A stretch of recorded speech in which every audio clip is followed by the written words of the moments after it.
Okay, there we go. Okay, now you should be able to hear me on YouTube. Yes. Yes. No. You usually feel tired. A lot of people feel either tired or elated.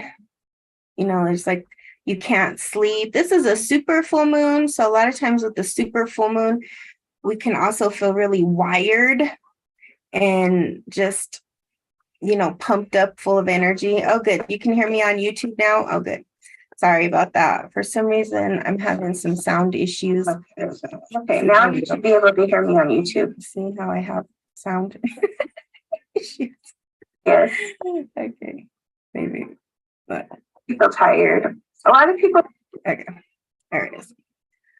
Okay, so I think we've got our sound issues fixed, hopefully.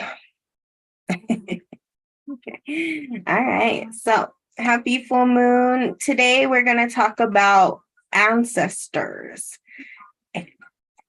Last week we talked about the different types of spirits. And today I wanted to go deeper into why you work with your ancestors, especially on these powerful days like new moon, full moon, solstice, equinox. Different traditions have different days where we honor our ancestors. And so if you're new to honoring your ancestors, or maybe you've been honoring your ancestors, I think it's important to know why ancient cultures always had an emphasis on altars, offerings, and what that does. Because I think a lot of people get into stuff and they think, oh, okay, well, where do I start? Why do I do this? What's going on? And I remember years ago when I first moved to Sedona, I was talking to another healer friend, and she didn't understand a lot of the ancestor stuff because she was more into kind of like, spirit guides and angels and that kind of stuff. And one day I asked her, I said, well, don't you do anything for your ancestors? And she looked at me kind of funny and she was like, why? Why would I do anything for my ancestors? And I said, well, that's because they're the people who came before you and they have a lot invested into you and your future. And she really didn't understand what I was talking about until much later when she met an African healer from Africa, and she did a ceremony with this African healer, and it was all about the ancestors, and then she had like a direct experience with it. And then she came back to me and she said, oh, wow, now I understand the importance of ancestors. And I think that's a lot, like something a lot of people kind of don't get the foundations of, or don't understand, or didn't come from cultures like that worship the ancestors. And it's really not worship, but it's honoring the ancestors and why that's important. So in my culture, I'm Native American and Korean, and in both of my cultures, that's like our first priority when someone passes, is to set up an altar for that person. And the altar, first and foremost, is just a boundary. It's like a boundary between this world and that world. And when someone passes, the first important thing that we want is to let them know that they're in the spirit world now. Don't try to come back. Okay. They're in the spirit world. And that also helps with the grieving process, because it recognizes that that person is no longer in the physical world, but is now in the ancestral world. So there's two parts to it. It's for both the living and the dead, so that there's this boundary, there's this line, there's this, the fence, so to say, between this world and that world. And then the next part of the altar is we set it up with certain things. And primarily it's going to be the foods. And a lot of times that's either traditional foods that person liked, their picture, maybe some incense, something that, the incense smells good and it's pleasing to the spirit world. And then there's candles, of course, so they can see. And then there's flowers. And there's a nice array of things. And through a grieving process, in the old ways, they would do this for anywhere between 3 years and 7 years.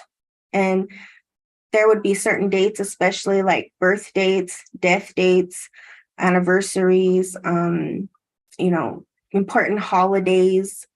And there is a reason for it, because the first reason for it is that it's believed that when you give your ancestors offerings, you're feeding their spirit so that they have more currency, more energy, and it's part of their legacy that you're remembering them.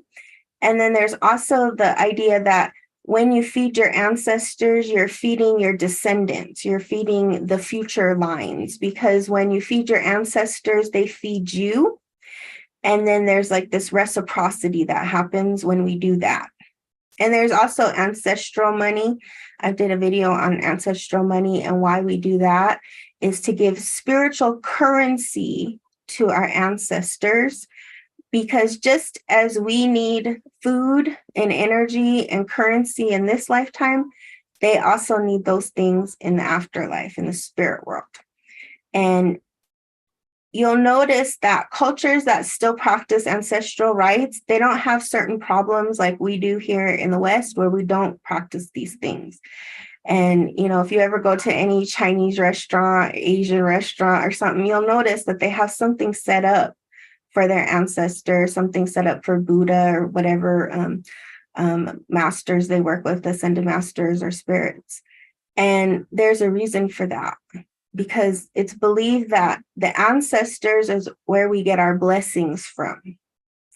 So last week I talked about how there's the two different types of ancestors. There's the celestial ancestors, and then there's the malevolent ancestors. And the celestial ancestors are the ancestors who have crossed over and have made it into the spirit world, and they are at peace. They're the ones that are, watching over us, and they can really boost our lives. They can make sure we, hit certain opportunities, and they're guiding us, right? But the malevolent ancestors are the unresolved ancestors, and those are the ancestors that oftentimes are called hungry ghosts, or the ones that when they died and when they lived, they had lives of neglect, rejection, harshness, trauma, and it's all unresolved. And because it's unresolved, it can cause havoc on our lives. And, in shamanic ways, we clear those kinds of ancestors from people, because these ancestors, they stick to certain people.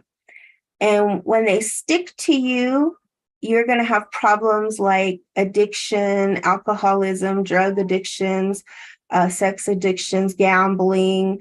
No matter what you do, every time you try to go up, you go down, depression, anxiety. And there's a lot of things that these unresolved ancestors can cause in a person's life. And so when we work with these types of things, we have to resolve that unresolved energy and let it go into the good place. And so there's certain types of offerings we do. We also do the spirit money to these ancestors, because part of the healing of 7 generations before and 7 generations after is healing those patterns of suffering, healing those traumas within the bloodlines, and helping the future descendants not have to struggle with those types of ailments.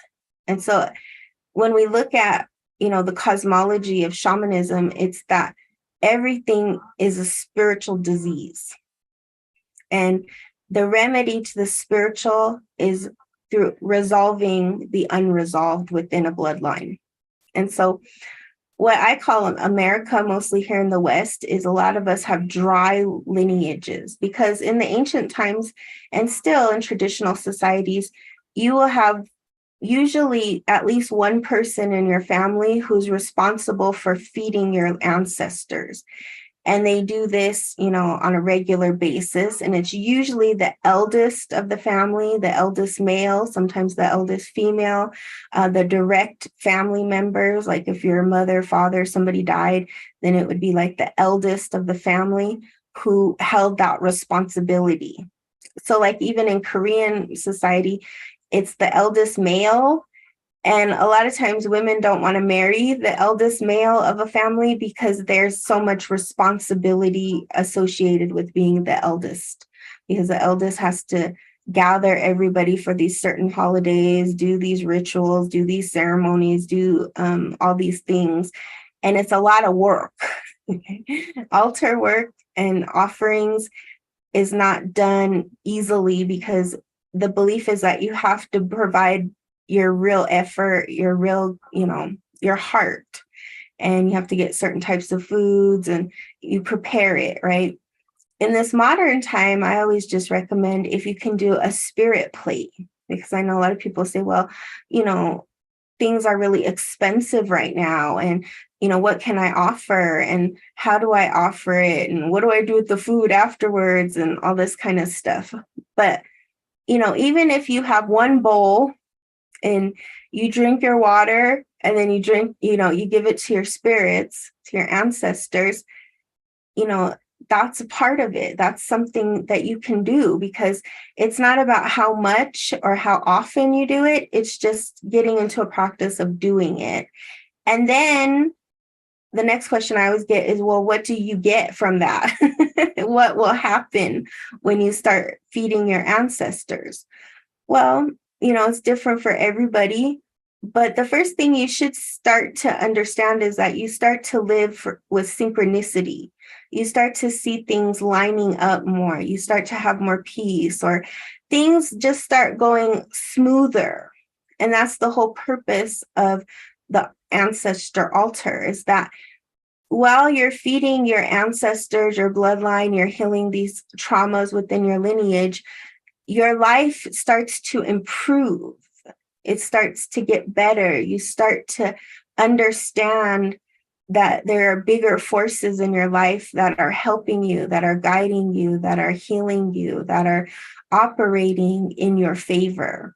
And that's what the word lucky actually means, is blessings. And those blessings come from your ancestors. And so when we do spirit offerings and ancestral offerings, it's twofold. It's to help our ancestors get the currency to where they need to get and to be in peace where they are.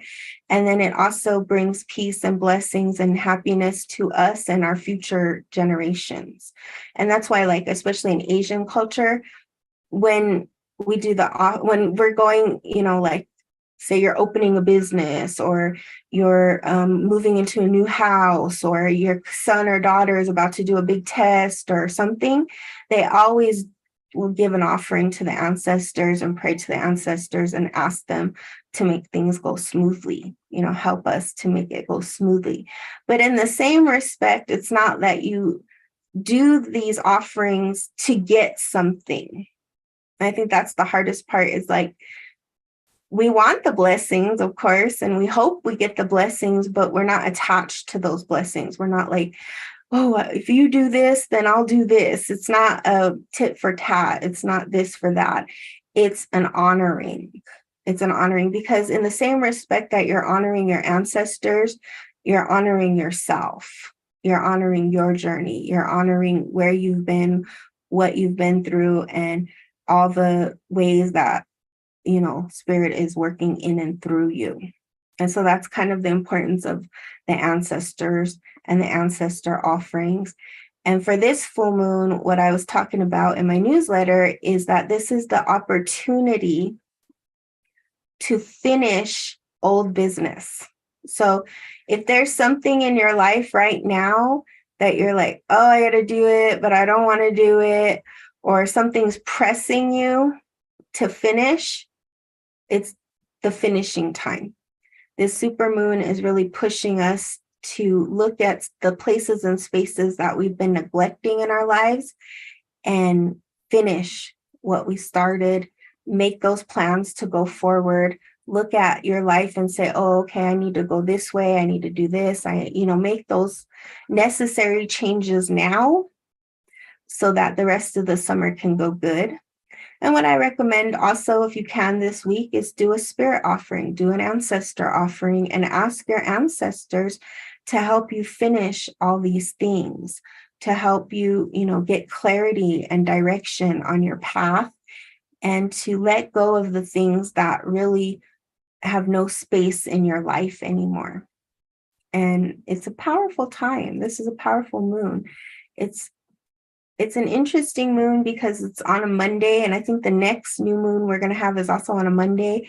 And Monday is kind of that day where everybody's just getting over the weekend and starting, and so it's like a fresh new week, a fresh new time.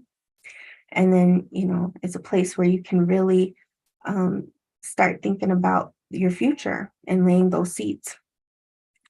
When you marry into a family, are your in-laws' ancestors yours? Yes. So basically, when you're asking what is an ancestor, it's anybody who's in the spirit world. Hello, Sonia. So very often when I do readings for people and we're working with ancestors, or what you guys call mediumship, but in shamanism, we take it a little further than just mediumship, because we're healing what is unresolved. So if I bring in a spirit and I say, okay, your grandmother is here and they're saying XYZ, and then we go deeper into it, we're getting to the root of why they're showing up. Because in shamanism, we don't want spirits to show up. That's the difference between the Western perspective and the ancient perspective, is that we don't want spirits hanging around us, because we don't know what spirits are going to be doing to us, okay? Especially those malevolent, the not nice ones. We don't really want those ones hanging around us and attaching to us. And that's why people don't like going to funerals and stuff like that. And they do a lot of protection rituals when they go to places like that, or places of sadness and dense crowds and all that kind of stuff, because you just don't know. So when you have a lot of spirits around you, that's called spirit possession, like you're being possessed by these spirits. And so in shamanism, we want to kick them out. That's why we put up the altar and we say, okay, here's your boundary. This is my space, that's your space, and I will honor you and you can honor me. But we don't like commingle together. We don't want you to be like touchy, okay? Because they're in the spirit world now. And so when you marry into someone's family, that you're in that frequency, you're in that energy. So of course they're going to be in and around you. They're going to be dancing, And very oftentimes, if you're the more sensitive one, you're going to feel them, you're going to observe them, and you may be the one to do the honorings and the offerings for them. Because if you're married, obviously you want your spouse to do well in life, and you want them to, him or her to go further and do well. And, you want to honor their spirits. And, you can even honor your pets after they've passed. Like I know Peaky Bee, she's not here right now, but when she passes, I always joke I'm going to put little kitty, kitty toys and kitty offerings for her. Anybody who's in the spirit world, dog, cat, pet, ferret, whatever, that was of significance to you that you want to honor, can be on your ancestor altar. And a lot of times in readings, when you're married, your significant other, their spirits, their ancestors will often show up too. So it's definitely twofold. It's not just one. So that's a good question, though. Yes, Desert Rose Sage. and that's I think that's the hardest thing about being a shaman in this day and age, in this culture, because people don't understand the basics. And like I was talking to my mom the other day, she's like, I can't even explain a lot of these concepts to people because we don't have the language. Like she's trying to explain these Korean concepts, and I'm like, well, I don't have a word for that, so I have to say it in Korean. We have to just say the Korean word because we'll know what that means. Hello, Shamanisa. That makes sense. Thank you. And yes, the animals are my heart and going on my altar. Oh, good, Chandra. Yeah, anybody you honor. I like certain days I do my past cat, and I'll put his picture up and do a little offering for him. And part of what the ancestors also said about ancestor altars is that it gives you a place to grieve. And that's why when somebody passes who's really close to you, they have this 3-year kind of grieving time where they would do regular offerings, because it gave you a place to give, like to speak to your ancestors, to cry, to do the things you wish you could have done in the physical life, like, oh, I really wish I could have cooked for my father, my mother, my husband, my wife, and it gives you a place where you can do that. And that was really a huge part of ancestor altars, is that it gives you a place to give to those you loved who've passed, and also a place to resolve the things that are still affecting your bloodlines, such as addictions or traumas or, whatever is going on. And in our cosmology, there's always a spiritual reason behind the physical, because the physical and the spirit, they dance together. And so, like, 1 year after someone passes, in some ways, like, there's 2 ways people do it. Either right after someone passes, they lock up all their stuff for 1 year and don't touch it. And then some people, they just get rid of it right away. They just, everything that person was attached to and, loved and was their possessions, they immediately give it away. Or in some cultures, they burn it. That's why a lot of stuff is not in existence anymore, is because it's been burned up, because after the person passed, they just burned it. And then now we think, oh, that was a cultural relic, or that would have been really nice to have now. But the belief is that you want the person to just go, because when they don't go and we hang on and they hang on because we're hanging on, it can cause diseases in the body and mental and emotional sickness. And so there's a reason why we do our best to just let it go. Not to say we're not going to grieve, we're not going to cry, we're not going to feel the emptiness of not having that person, but we're not going to cling on to them, because we want them to go where they need to go, so that we too can, do what we need to do in our life. Hello, April. Hi, Sweet Pea. How do you know if certain passed over family members don't want certain family members on the altar with them? Are they fighting on the altar? Well,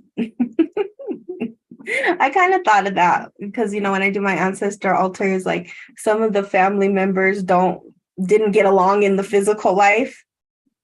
Are they getting along in the spiritual life? Like, say grandparents and some of their children on the altar together, but maybe one of their children behaved not so great when living, but they were nice and close to you. Yeah. I put one of my neighbors in my altar because I dreamed him letting me know that, hey, I am also dead. So I put him with my family too. He had someone with him. Was that his guide? It could have been a relative. It could have been somebody he was with.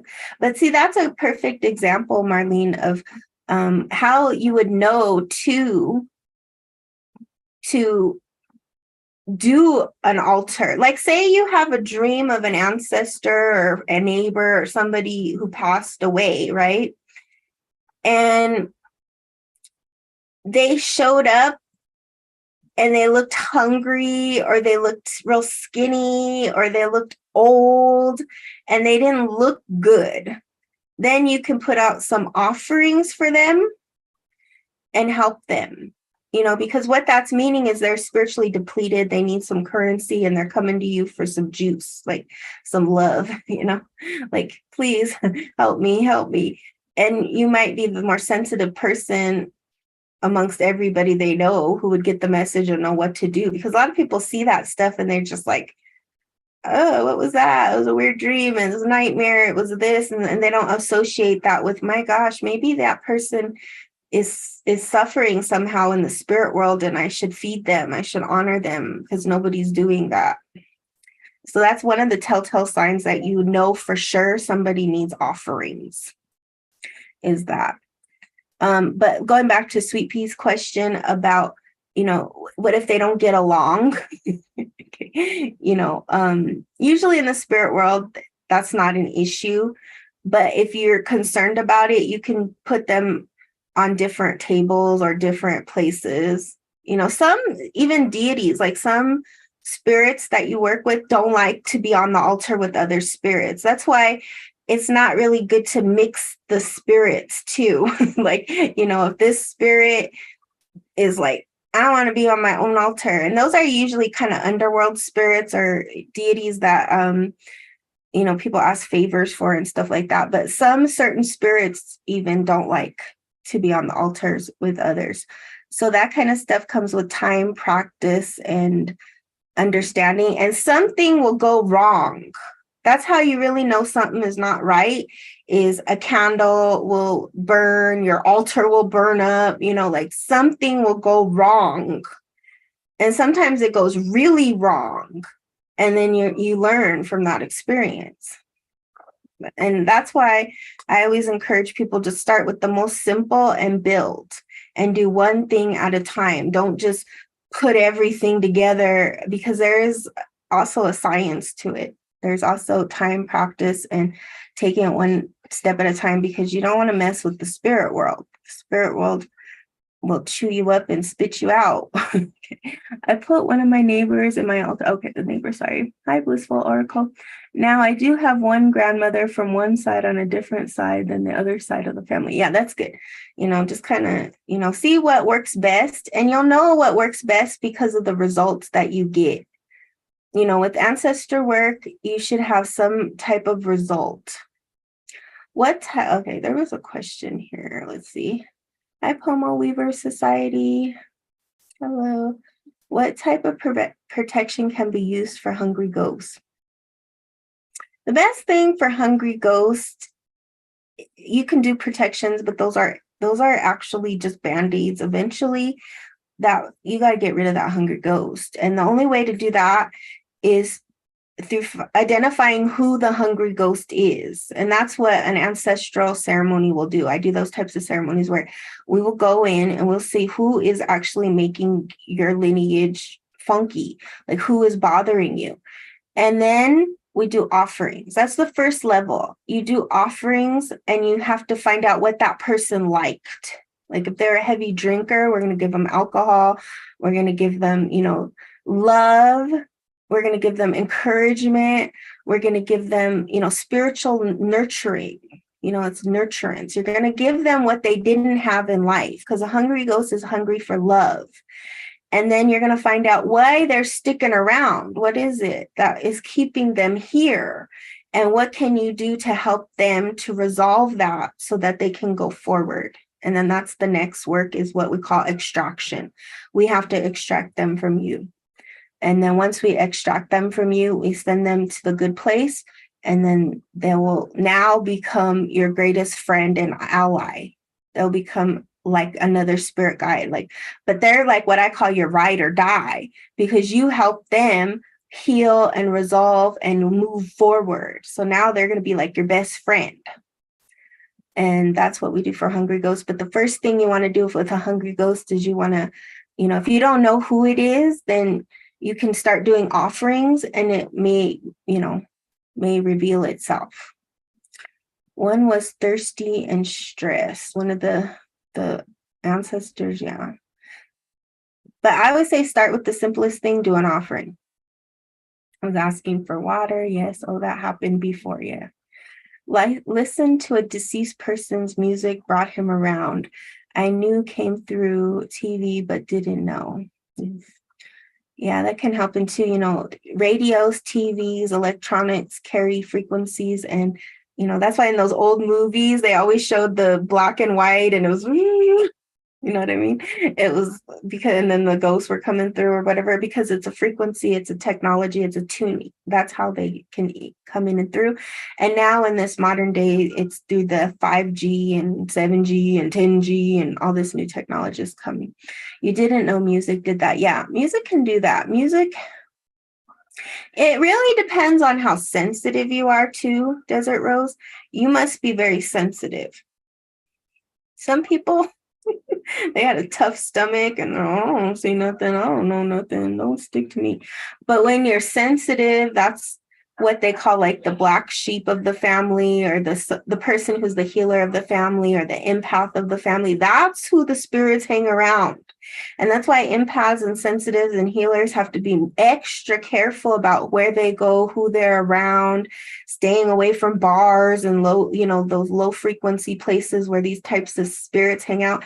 And hungry ghosts like sticky energy. Like, how you go to a bar and the floor is all sticky and the walls are sticky. I used to work at this center. It was a spiritual center, and the walls were sticky and I had to wash them every day. And it was just so gross. And I was like, oh, there's like a lot of spiritual attachments here. And people would come to my room and be like, wow, it feels so good in here. I'm like, yeah, I have to wash the walls just to be in this space. Let's see, Sweet Pea says, I'm starting to learn some of the signs when they want certain things. Like I woke up smelling fresh brewed coffee one morning. Yeah, exactly. That's a really good point too, Sweet Pea, is that sometimes when we're working, like especially like hungry ghosts, and I'm telling the people about what hungry ghosts are in their lineage, and they'll be like, wow, as you say that, I have this like sudden urge for gin or rum or vodka or something. And it's like, yeah, because that's the hungry ghost. It wants to be fed. It wants that thing. It's craving it.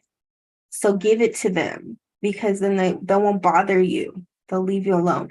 And this is really important, especially if you're somebody who has had a lot of trauma in your life, because a lot of the reasons that hungry ghosts like certain people is because of trauma.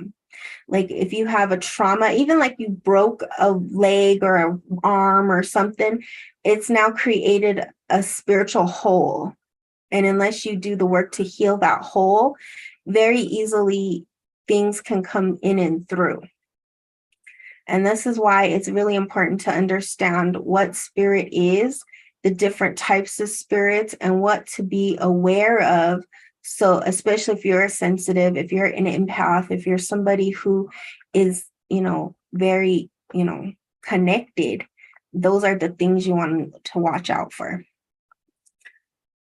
How do you give them slot machines and a pack of cigarettes? Well, you put it on the slot machines. You know what I would do if I had a gambling ancestor? I would put like a picture of a slot machine, because obviously you can't bring a slot machine, but like a picture of the slot machine and some little poker chips or whatever. And then, the cigarettes, obviously you just give them a pack of cigarettes. Some deities, scratch ticket, lottery ticket. Sometimes I do that if they were really into like scratch tickets, lottery tickets, cigars. Some people were into, unfortunately, drugs, but afterwards you dispose of them however you want to dispose of them. Like, I wouldn't recommend ingesting those types of objects, but you can eat the food. Like in Asian society, we eat the food. In Native societies, we don't usually eat the food. We leave it outside. We do a spirit offering.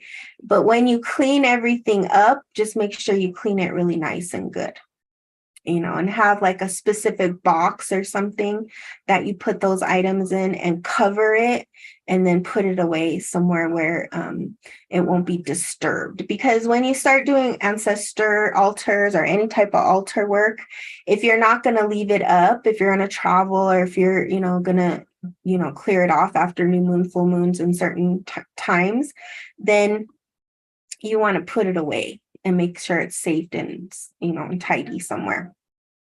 I feel like since my mom passed, I'm smoking for her, and I usually don't smoke. Yeah, that's a clear sign that maybe you want to do some more healing around that, because what will happen and why, like if somebody close to us dies, and what happens automatically is there's a grief. And grief creates this like hole within our auric field. And that's how the spirits enter in and through. Like even our ears, our nose, our mouth, those are auric fields, and spirits come in and through. And so when somebody close to, when somebody close to us dies, it's the most important thing is the altar. Is because you want to create that boundary right away, because then they have a place to go. They're not on you. It's a hard thing, because when we're grieving, it's just such an emotional process, and it's hard to remember that sometimes. Like, I have to create that boundary. And if you feel like she's taking over you, do more offerings, do altars, what she liked, put it on there, and then say, this is your place. Stay over here, right?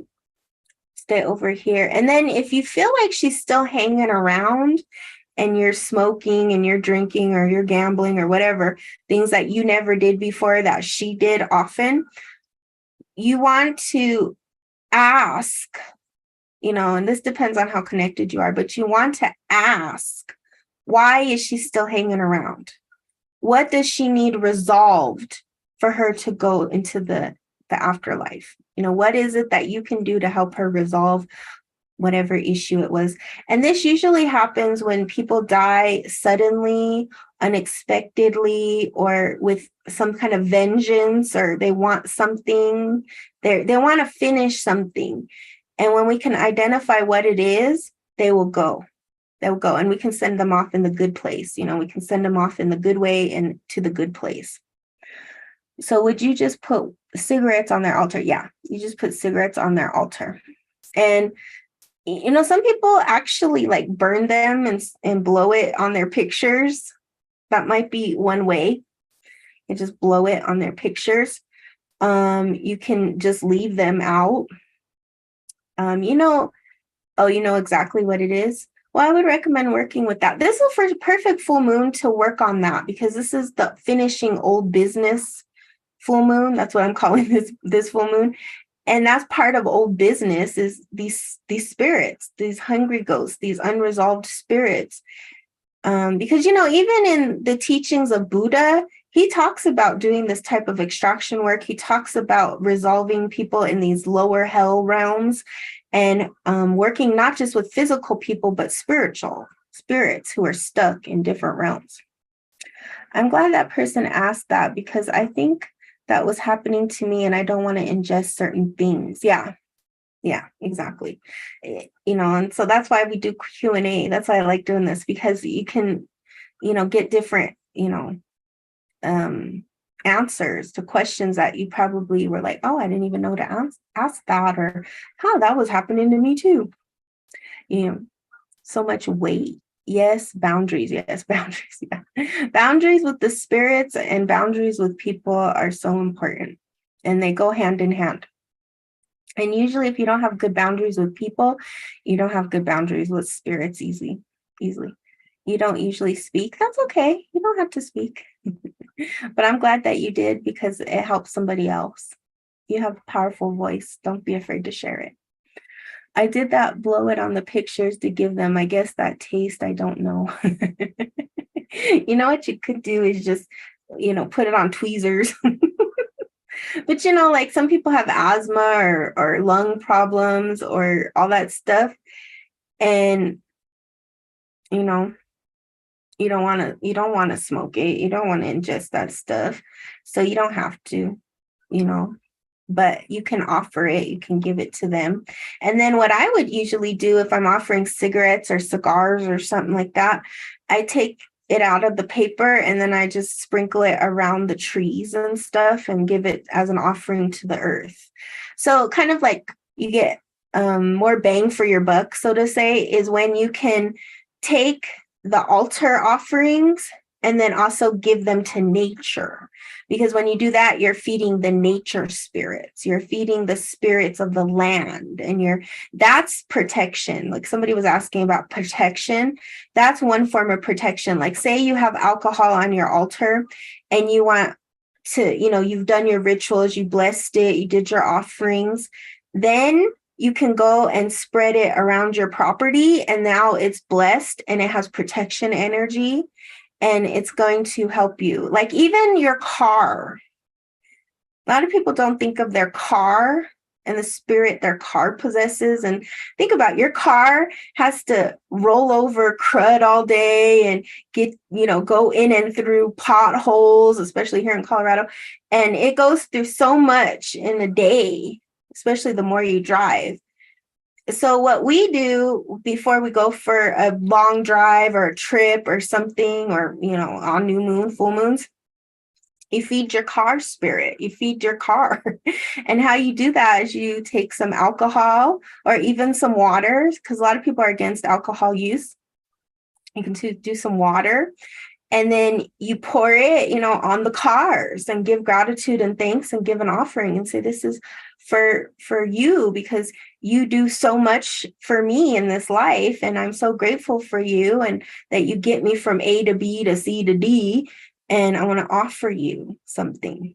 And it's, this is, some people think that's kind of hokey or whatever, but it works. I've never had car problems. Yeah, it's a good idea. It is.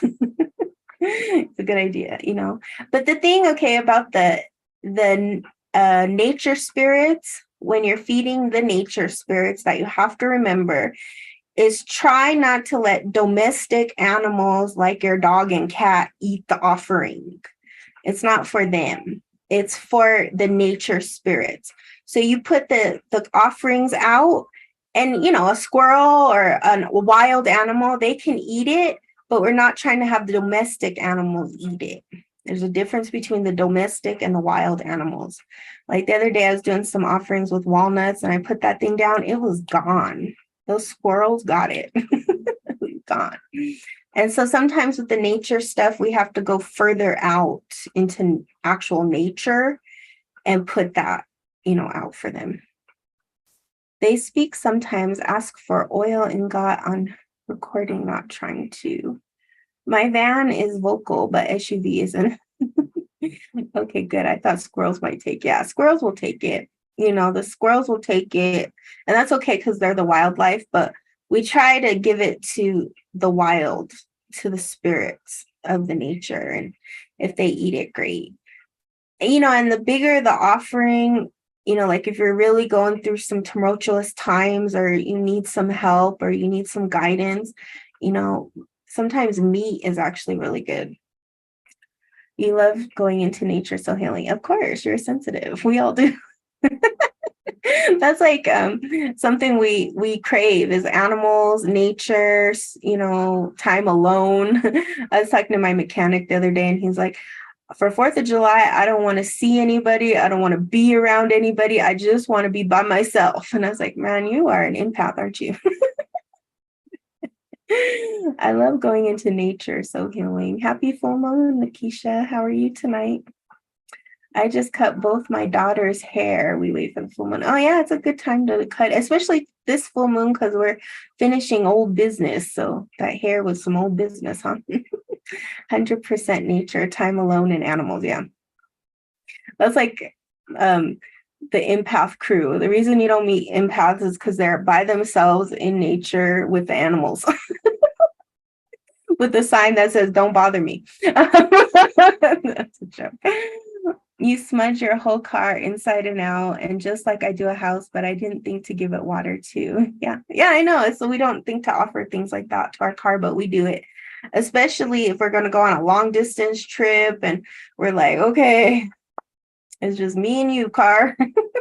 Easier than humans. Yeah, humans are difficult, especially when you've been through a lot with humans, which most empaths and sensitives and healers have been through.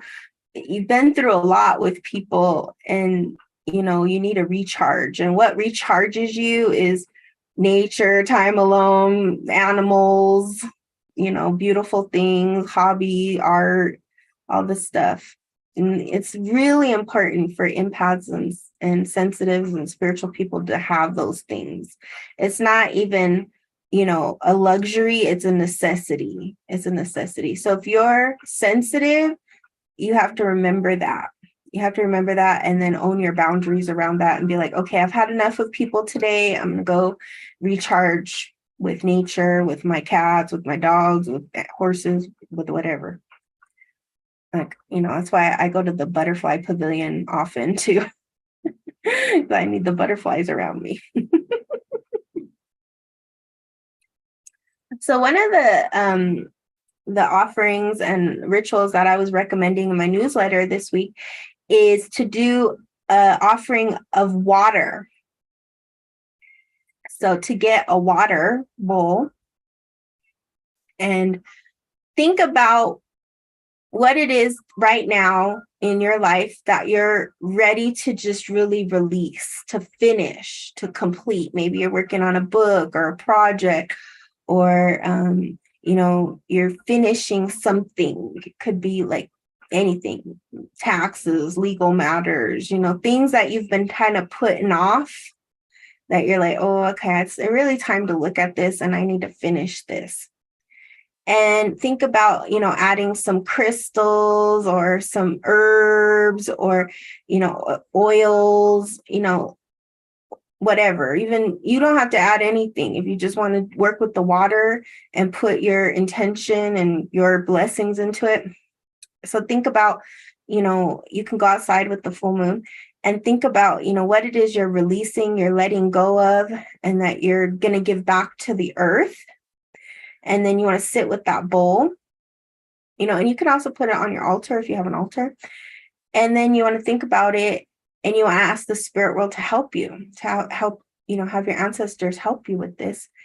And then before you offer it to the earth, you blow on it. Because when you blow on it, you are now putting your sacred breath onto that water, into that blessing. And you're also putting all the things you didn't say, the things you forgot, but spirit didn't forget, the things encoded in your DNA. And when you put them into the water, just take a moment with it and really see yourself letting it go. If you need to cry, cry. If you, want to shake and dance and get that energy out of you. And then when you're ready, do an offering to the earth, give it back to the earth. So you want to put whatever in that bowl. It has to be like, biodegradable, obviously, and no chemicals or stuff like that, but natural products. And that represent, something about where you are and where you're going in your life. And that's what I was recommending as a little ritual that everybody can do to connect to this full moon. Because what I feel about this full moon is that this full moon is an opportunity for us to really let go. Let go. Because the next chapter is ready. It's like the next moon, the next new moon is going to be really circulating and bringing to life new things, because we just passed the solstice. And as I've been talking about, 2023 is a very powerful year of change and transformation. If there's something you want to change in your life, this is the time. This is the year. This is the time where when you look back on your life, you'll be like, wow, 2023 was that year where something big changed for me. You're thinking of cutting your hair tonight, nothing, just a trim, nothing dramatic, And you know what you can do with that hair, because that's another offering, is you can offer it back to the earth. You can take a little bit of your hair and offer it to the earth. Some people do a little bit of blood and they offer it. It just depends on what you feel like doing. But if you have menstrual blood, it's a good time. If you're bleeding on your full moon, it's a good time to, give back to the earth. One of my spiritual mentors says the reason why the earth is so out of balance is because the women have stopped bleeding on the earth. Because in ancient times, we would bleed on the earth and we would go into a sacred lodge. Some people call it the red tent lodge, but there was always usually a sacred lodge for women to bleed together on the earth. And of course, nowadays, we don't even know what that is. Or where we would do it, right? Like a lot of people say, I'd love to do that. I just don't know where I would do that. Your mind is blown. Yeah. You've done that before, Desert Rose Sage? That's good. That's good. Yeah, she encourages people to do that. And you know, like you could collect it in a shower or something. You know, the thing about menstrual blood is it's really good for plants and for the earth. Like where you put that menstrual blood, you'll notice the plants just, they really grow. I always wondered, why the hell does it go to waste? It's good for plants. Yeah, it's good for plants, but it is. It's good for plants. But what she said, she's Mayan. She's a Mayan elder, and she said that, you know, that's why the earth is actually out of balance. And it's something we never think about. I've never thought about that. When she started talking about it, she's like, we have to go back to bleeding on the earth. I was like, oh, okay.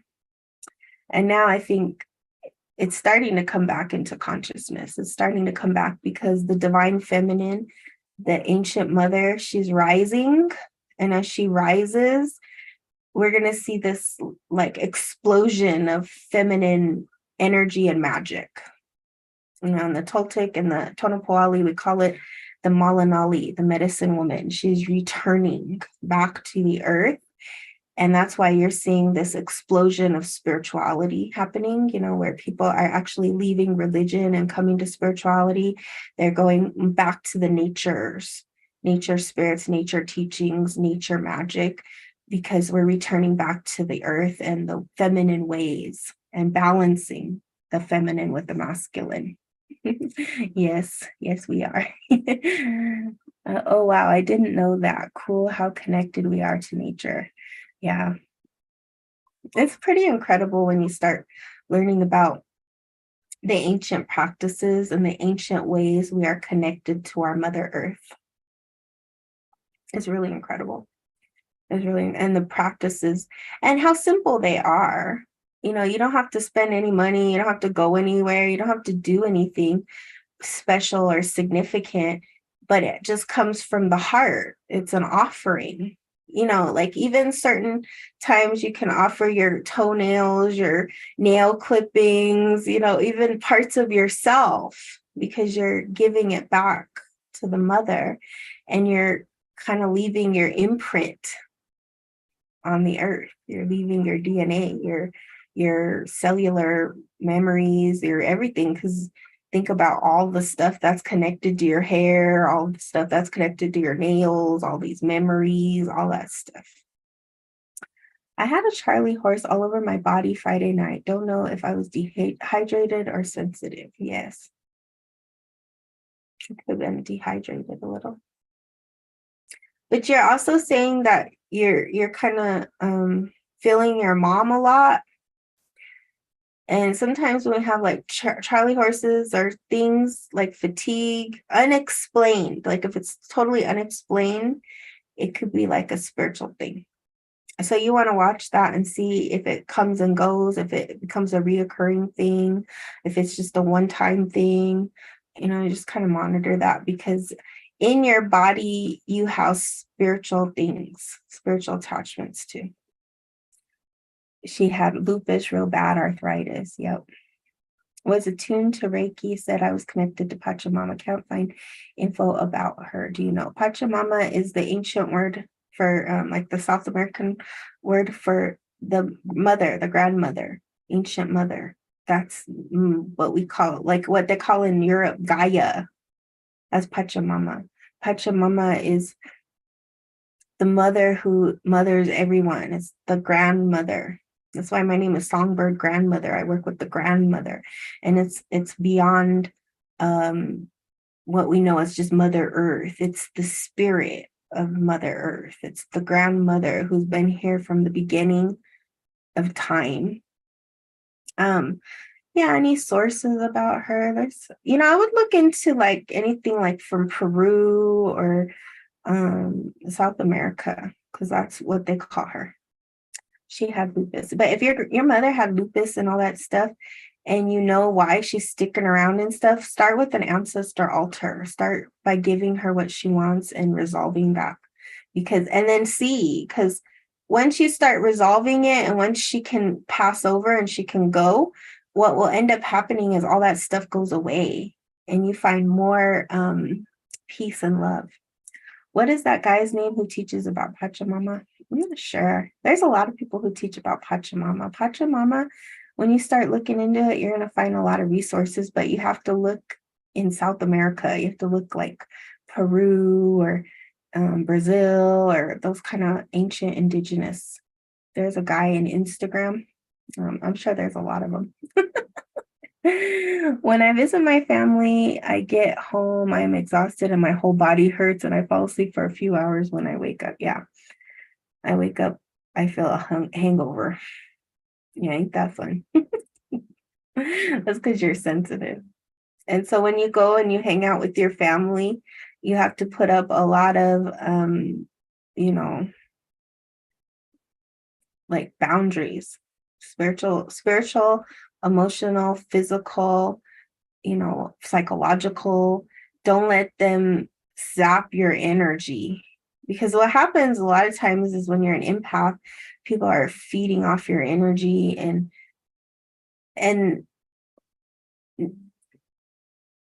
sometimes when you're too open is when all that energy is going to get zapped. So when you have really strong boundaries, you don't get zapped because you'll just, walk away or you'll, won't engage. Have a beautiful, blessed night, everyone. You too, Desert Rose. Happy full moon. Yeah, when you're too open and you're too kind and you're too empathetic and you're too compassionate and to the point where you're giving all your energy away, you're always going to feel imbalanced because you're going to be giving more and they're not giving to you. That's the weird thing because it's a yin yang world. It's a, right left world. It's a polar world. And that's the hardest thing, is to find the balance in the middle, whether it's the medicine wheel you're looking at or the yin yang, it's that place in the center that is the hardest place to maintain because we have these polar opposites always in and through, they're swirling. And so that's why the teaching is always, how do we find harmony and balance even though we're always in these opposing forces? And that's what you call chaos, right? But chaos is powerful. So how do we use that powerful energy to, do what we're supposed to do on this earth? And then also find maintain the balance of when to do and when to receive. But a lot of times if we're constantly giving, then we're constantly attracting people who are constantly taking. And then the medicine you actually need is to learn how to receive. And then if you're constantly receiving and people are always doing for you and you don't know how to give and, you're like this with giving, then the medicine is to learn how to give, right? And we all have one of those that is usually off balance. It's a very rare individual who's really balanced with giving and receiving, giving and receiving, giving and receiving. And this is why I like Asian cultures, because, giving and receiving, that's part of our culture. It's like if somebody gives you something, you have to give them something back. Yes, there's always a reciprocity to it. So if you're feeling drained and tired, it means you were giving too much. And then now it's your turn to receive. Oh, thank you, Nicole. Oh, yeah, Freddie. I think he does the ceremonies on the Shift, right? The Shift Network. I think that's who you've been talking about. I've been pulling back, giving so much, but still trying to find that balance of the center you speak of. Yeah. Yeah, just keep doing it, sweet pea. It'll come. It'll come with time, practice, and enough people. Enough people where you're like, not doing that today, not doing that ever again. No, no, no. Don't be afraid to say no. Yeah. Pachamama, when you look at they have a despacho ceremony that's for Pachamama too. And I think maybe you'll look into that too, despacho. I think he does the despachos, Freddie. Yeah. There's some beautiful things that are shared now. Those used to be just held in the Andes Mountains, but there's some beautiful teachings coming out. I feel like we resemble each other. Are you by chance of Korean heritage? Yep, I'm half Korean and half Native American. My pleasure. His teachers are in sync with Songbird. Yeah. Do you have a video of protection to stop and just give some, not all the energy? Yes, Marlene, if you go to you're on my YouTube channel, go to my YouTube channel and look up my meditations. I have some meditations on how you can clear those, clear your energy, but also to cover those trauma holes and be protected when you go in and through, like people like your family and whatever. So you're not so open. Oh, also Flor de Mayo. Yeah, that's the elder I was talking about, Grandmother Flor de Mayo. Grandmother Flor de Mayo is a skull carrier, and she does some really powerful ceremonies with skulls. She was the one who activated me to be a skull carrier. And she has a beautiful property in New Mexico where she does ceremonies, and she invites people to the land over there. She's a land keeper, but she's also a seed carrier. So she has, I guess it's like an underground storage. It's a special storage of the ancient seeds. So she's got thousands and thousands of seeds that people have sent her from all over the world that are housed on her property for the future generations. So she's a very, very incredible elder. She's a seed protector. And all of the 13 grandmothers, the International 13 Grandmothers, are a really powerful group. I've had the pleasure to work with them and know them. And some of them are in the spirit world now, but they're incredible women, like incredible ancient carriers of knowledge. Together, that group of 13 grandmothers, they carry thousands of years of information, of knowledge, of wisdom, of ancestral teachings, of medicine teachings. Incredible women, incredible. And they have a book out. Several of them have their own books, but they also have a book of the grandmother's wisdom. And that book talks about their upbringing and their stories, and they're incredible. Wow, thank you so much. I didn't know where to look, and just Googling Pachamama wasn't great. Yeah. See, that's the thing. That's the power of community. We all can learn from each other. We can all grow together, and we can share. And, thanks for giving that information, Nicole. She was able to find it so quick. Good evening. Forgive me for sitting in the back. I'm at work truck driver, so I can't type. Well, welcome in. You're doing powerful work too. Welcome, welcome. Do you, yeah, okay. You're welcome, Marley. When you're ready for certain information, it appears. That's the beauty of this work, is that when you're really ready, a lot of times it'll just be under your nose, and you just happen to ask the question, and there it is. So just to kind of recap everything we talked about today, we talked about ancestors, the importance of altar work, this full moon being the moon to finish the old business, why it's important to build a boundary between the spirit world and our world, but also boundaries between people, right? And just like I had, I got Shaman Jen. She's a Mudang Jen.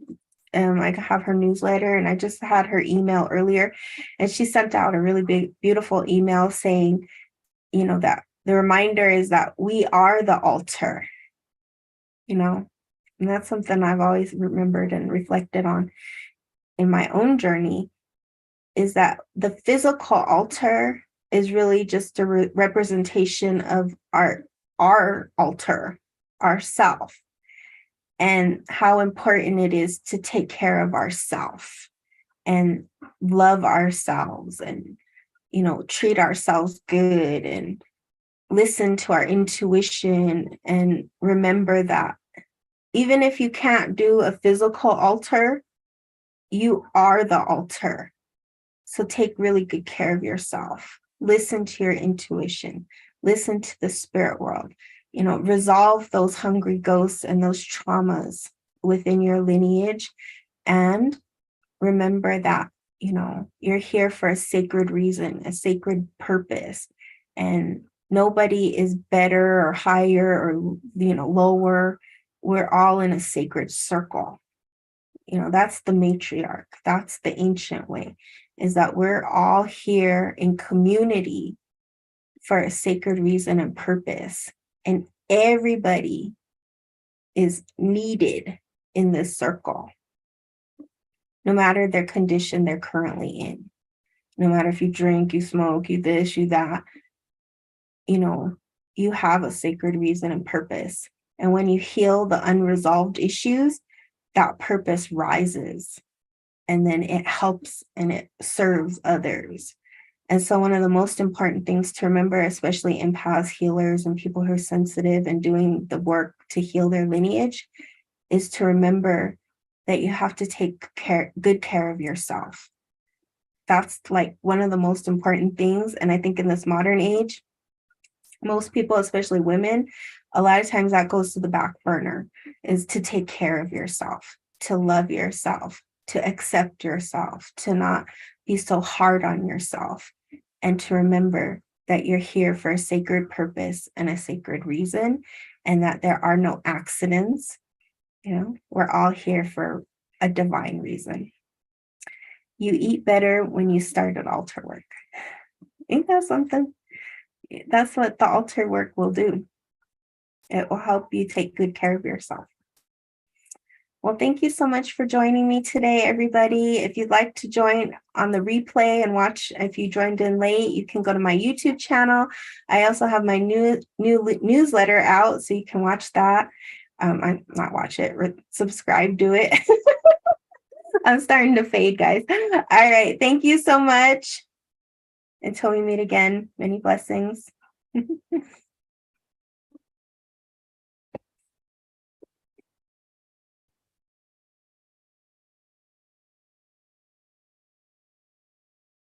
You're welcome.